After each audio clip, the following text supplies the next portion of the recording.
semuanya, perkenalkan, nama saya Ineta Boleng. Saya merupakan salah satu peserta KKN PPM UGM tahun 2020 di Desa Sumberharjo. Nah, salah satu program kerja saya yaitu membuat sebuah video edukasi tentang tips dan trik bagaimana cara membuat online shop atau memulai online shop di tengah masa pandemi COVID-19.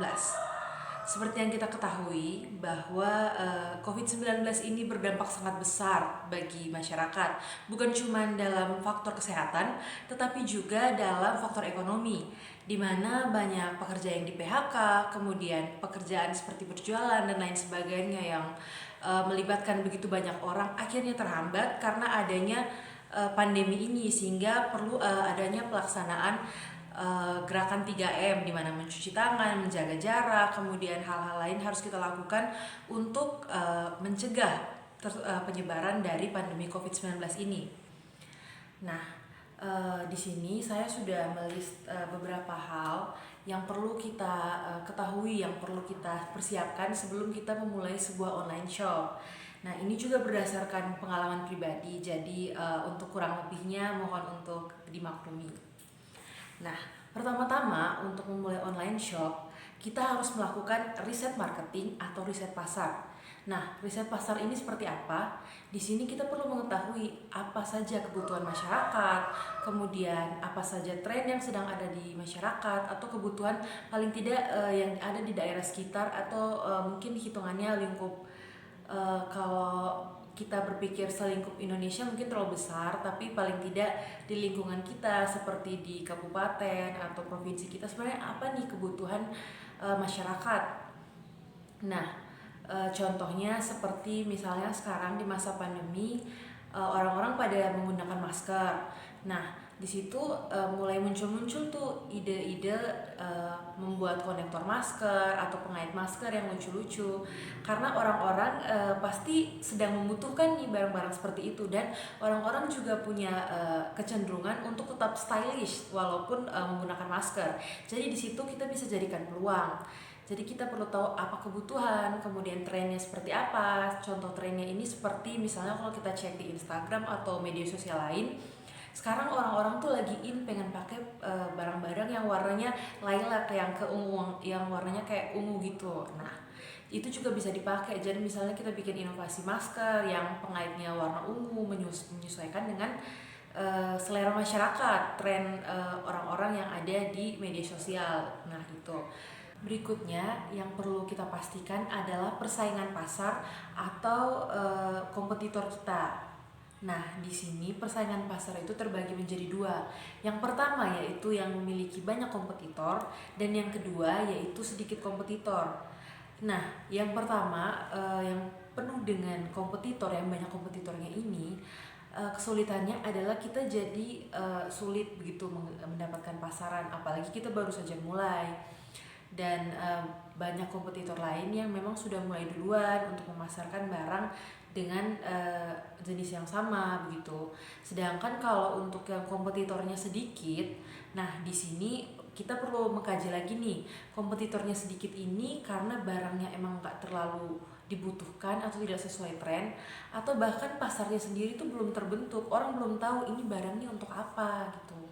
Jadi kalau saran saya sih, saya lebih berani yang ngambil barang yang mungkin kompetitornya banyak, tapi di sini poinnya dimana kita harus berusaha mencari poin yang unik dari barang yang kita pasarkan. Mengacu dari poin tersebut, kita perlu mengetahui kelemahan dari kompetitor-kompetitor kita, atau paling tidak apa sih yang belum mereka sertakan dalam produk mereka yang mungkin kita bisa ambil keuntungan di situ. Nah, hal-hal ini yang bisa jadi keunikan dari produk kita. Karena terkadang produk yang begitu umum di pasaran, yang poin-poin yang membedakan pemasarannya itu adalah keunikannya ini sendiri. Jadi usahakan produk yang hendak kita jual punya keunikannya kita masing-masing. Kemudian langkah yang keempat yaitu kita perlu menghitung dan mendata kira-kira pengeluaran apa saja yang kita lakukan dan berapa besarannya masing-masing. Nah, Biaya-biaya pengeluaran ini nantinya akan menjadi dasar untuk kita menentukan minimum modal dalam jangka waktu 1 tahun. Kenapa 1 tahun? Karena tentu saja kita mengharapkan produk yang kita pasarkan ini akan bertahan lama di pasaran, dan eh, pertimbangan 1 tahun ini juga sepertinya tidak terlalu lama dan juga tidak terlalu singkat. Ya itu menurut saya, tapi kalau memang teman-teman sendiri punya pertimbangannya masing-masing, monggo silahkan. Nah, biaya pengeluaran ini macam-macam ya, bisa seperti listrik, kemudian biaya internet, dan biaya pengeluaran lain tergantung dari produk yang dipasarkan. Next, kita ke langkah yang kelima. Nah, di langkah yang kelima ini kita perlu membuat bisnis plan. Mungkin Bapak Ibu atau teman-teman sekalian masih belum terlalu familiar dengan istilah dan apa itu bisnis plan. Sehingga di sini saya akan menjelaskan apa saja poin-poin yang perlu ada di dalam bisnis plan. Yang pertama adalah apa produk yang kita akan pasarkan atau kita jualkan. Kemudian yang kedua, target penjualan. Di sini kita perlu menentukan target penjualan, siapa saja yang akan kita sasar. Bukan cuma orang-orang ini siapa-siapa aja, tapi lebih kepada golongan apa saja, apa itu anak muda, atau mungkin orang tua, anak-anak, dan juga lingkup wilayah yang akan kita sasar. Apa itu cuman sebatas kabupaten, satu provinsi, atau mungkin lebih luas lagi. Nah, selain itu juga yang ketiga yaitu manfaat dari produk yang kita pasarkan. Tentu saja setiap produk juga punya manfaat. Jadi di situ kita perlu menekankan, karena manfaat ini sendiri bisa jadi hal yang akan mendukung pemasaran kita nantinya. Kemudian yang berikutnya adalah harga barang itu sendiri. Tentu teman-teman juga sudah tahu ya, harga barang itu ditentukan dari modal yang kita keluarkan ditambah dengan keuntungan yang akan kita ambil dari barang tersebut. Kemudian bagaimana cara pendistribusian? Cara pendistribusian ini terbagi menjadi dua, yaitu bagaimana cara pengiriman barang, dan juga yang dimaksud dengan distribusi ini bagaimana cara kita memasarkan. Nah, di sini untuk pendistribusian itu sendiri kita perlu tahu gimana nih cara kita menjangkau orang-orang yang menjadi target dari penjualan kita. Pakai jasa pengiriman apa, atau bagaimana cara biar produk kita ini bisa sampai ke tangan customer kita. Kemudian untuk promosi. Nah, promosi ini perlu kita pikirkan lewat platform apa kita akan memasarkan produk kita ini. Apa itu kalau sekarang tuh lagi ini ya pakai Shopee, Lazada, bisa juga pakai Instagram, Facebook, atau mungkin juga bahkan di grup-grup WA. Nah, itu tergantung dari kita, tergantung juga dari target penjualan kita tuh siapa aja, dan orang-orang seperti apa yang kita tahu bakal bisa dicapai oleh platform yang kita gunakan ini. Nah, untuk penggunaan platform itu sendiri, dalam video selanjutnya teman saya bakal menjelaskan juga tentang platform-platform yang bisa digunakan dan cara pembuatannya kepada Bapak Ibu dan teman-teman sekalian. Nanti linknya juga bakal saya sertakan. Nah, kemudian selain itu kita juga perlu menentukan bagaimana cara pembayarannya. Apakah melalui bank atau mungkin jasa keuangan lain seperti PayPal dan lain-lain, itu tergantung dari kita. Tapi kalau saya pribadi sih lebih ke ini sih, nomor rekening. Tapi biasanya saya pisahkan dari nomor rekening yang untuk kebutuhan sehari-hari sama yang untuk bisnis. Jadi kita ini ya nggak tergabung gitu, biar pemakaiannya juga masing-masing. Nah, kemudian langkah berikutnya yaitu memperkenalkan produk yang akan kita pasarkan ini ke lingkungan kita. Jadi di sini nih bukan maksudnya marketing ya, tapi lebih kepada perkenalan. Jadi biasanya kalau teman-teman semua punya Instagram, itu di Instagram kan biasanya ada yang postingan yang kayak online shop tapi kayak coming soon gitu. Jadi lebih kepada menggembar-gemborkan ini nih akan ada produk nih seperti ini, tapi kayak gimana tuh kita belum benar-benar memberikan wujud fix, maksudnya memberikan wujud asli dari produk yang akan kita tawarkan. Jadi kita bikin audiens itu, sasaran kita, target penjualan kita ini penasaran, ini nih apa nih yang mau ditawarkan, barang apa yang mau dijual.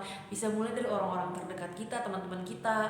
Kalau teman-teman sih lebih kepada yang kayak ngasih tahu aja, pada ini enggak, ini mau jualan ini itu. Terus kayak misalnya lewat grup-grup WhatsApp, kita bisa nge-share link dari platform Instagram atau Facebook atau media sosial apapun, tempat kita nanti akan mempromosikan dan menjualkan barang kita tersebut. Nah, digunakan baik-baik platform seperti WhatsApp dan juga grup mungkin Facebook dan lain-lain untuk promosi ini sendiri. Jadi baru bersifat promosi, belum jual beli di sini. Intinya orang kenal, maksudnya orang-orang tahu kalau kita bakal menjual produk yang kayak gini-gini gitu, tapi belum dikasih dulu nih produknya seperti apa fisiknya.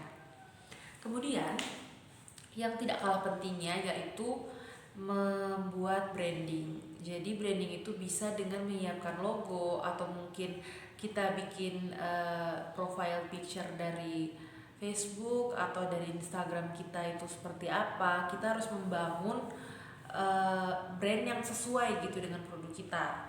Kayak misalnya kita jualan masker organik, ya udah dibuat logo yang kayak ada tanaman-tanaman organik yang kandungan dari masker itu sendiri atau skincare-nya. Bisa juga dengan membuat sebuah merek. Nah, di sini selain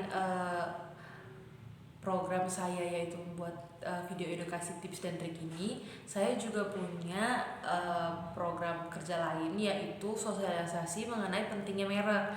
Nah, di situ nanti teman-teman sekalian bisa akses di Instagram KKN Sumber Harjo, atau mungkin di teman-teman yang sudah bergabung di grup Karang Taruna atau di grup perangkat desa, itu bisa dilihat dalam infografis, dalam poster yang saya bagikan, bagaimana cara mendaftarkan merek, bagaimana pentingnya merek itu sendiri. Nah, bisa dipelajari dari situ. Jadi merek itu penting juga untuk digunakan sebagai branding. Nah, apa sih pentingnya branding?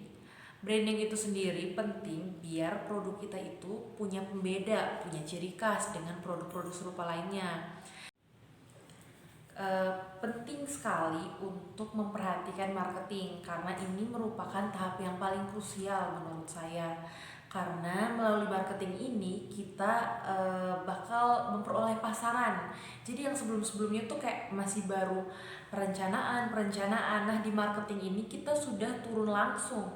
Kita sudah langsung memasarkan barang ini. Jadi di sini penting sekali untuk memperhatikan tahap marketing. Yang pertama yang perlu kita lakukan dalam tahap marketing yaitu kita share nih informasi-informasi, baik itu dari manfaat, baik itu dari kelebihan produk kita ini sendiri, kemudian harganya, bagaimana cara orang memperolehnya di media sosial atau mungkin lewat platform seperti WhatsApp dan lain-lain, entah itu Instagram, Facebook, tergantung dari pilihan kita dan target penjualan yang sudah kita tentukan di awal.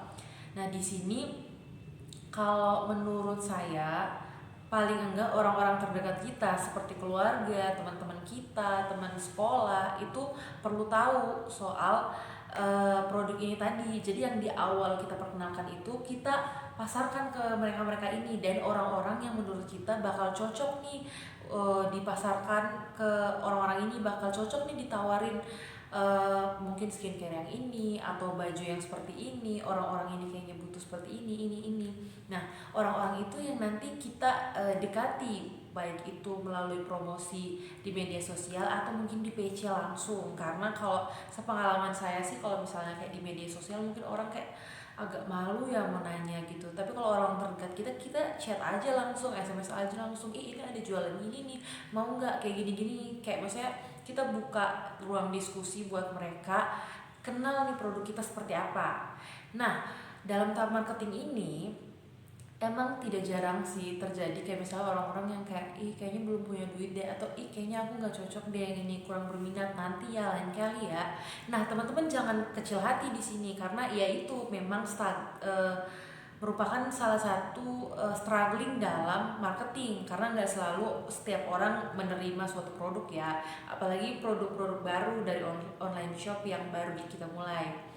Nah, kalau seandainya ditolak kayak gitu, kita bisa pakai cara lain, kayak misalnya, oh ya udah nggak apa-apa, tapi minta tolong bantu di share ya ke teman-temannya. Nanti kalau mau nanya-nanya bisa kasih aja kontak aku, atau disuruh aja akses ke Instagram aku, atau akses ke apa sih maksudnya Facebook dan platform lain kayak gitu, atau mungkin yang naruh di web segala macam, kan tergantung dari kita semua menggunakan platform apa.